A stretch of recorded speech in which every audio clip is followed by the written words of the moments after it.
Oyen di rumah tuan-tuan, oyen, saya kena hak tu je. Hak tu lah yang viral pun. Banyak buat perangai, oyen. Makan apalah banyak buat perangai, masuk dalam kain apa. Oyen di rumah kita, oyen yang sama akan dibangkitkan di mahsyar. Tak tangan di dada macam tu, saya boleh jumpa lagi lah ustaz oyen tu. Boleh.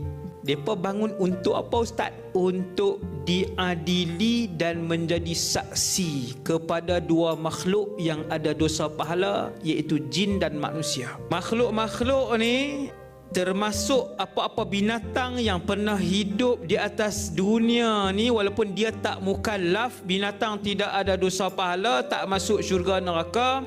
Lepas diadili, binatang-binatang diadili ataupun menjadi saksi kepada orang yang buat kebaikan kepada mereka, Allah akan tukarkan kepada mereka kunu turaba. Allah Ta'ala beri arahan, jadilah kalian tanah. Maka bertukar menjadi tanah. Kita pun tak habis lah ustaz, nak oyen, nak balik hak tu.